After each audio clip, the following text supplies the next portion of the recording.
Nous sommes à la fin d'un processus, le processus, je dirais, de revendication, le processus de consultation.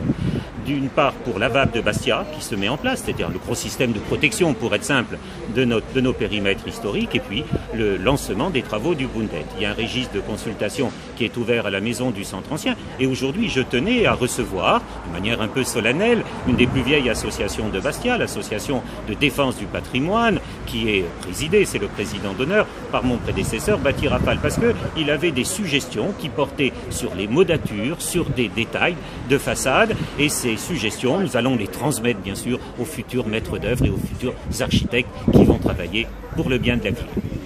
Vous allez en tenir compte ? Bien sûr, bien sûr. Vous savez, il y a ce qui relève du domaine public et qui relève, je dirais, de l'argent du contribuable. Et puis il y a ce qui relève des copropriétés. Alors bien sûr, ça peut coûter cher. Des systèmes d'aide sont heureusement dans le cadre de l'ANRU mis en place. Mais de toute façon, nous, en tant que responsables de la ville et de son urbanisme, nous avons intérêt à avoir des exigences patrimoniales. Et bien sûr, et quand ces exigences, elles viennent du terrain, elles viennent des habitants, c'est pain béni pour nous. La prochaine étape Alors, la prochaine étape, c'est la présentation de la VAP. Alors, je ne vais pas parler au nom de l'adjoint à l'urbanisme, il fera lui-même la présentation, sans doute au mois de décembre. Et puis, je pense que les travaux du Bundet vont commencer au cours de l'année 2017. Privé Association du patrimoine, pour que nous déclinions les prescriptions qui sont les nôtres.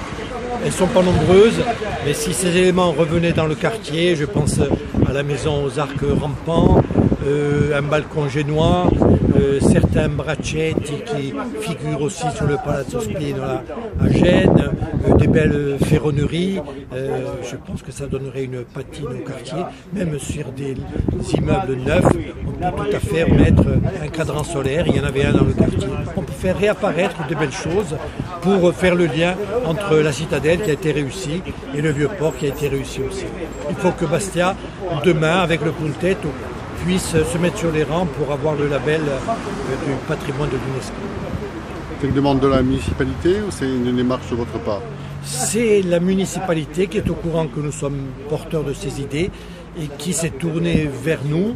Je pense que c'est une belle leçon de démocratie que l'ancien délégué au patrimoine soit le premier intervenant à la demande de son successeur. C'est Philippe Peretti qui m'a dit tu as des choses à dire et qui me permet de le faire. Je remercie la municipalité.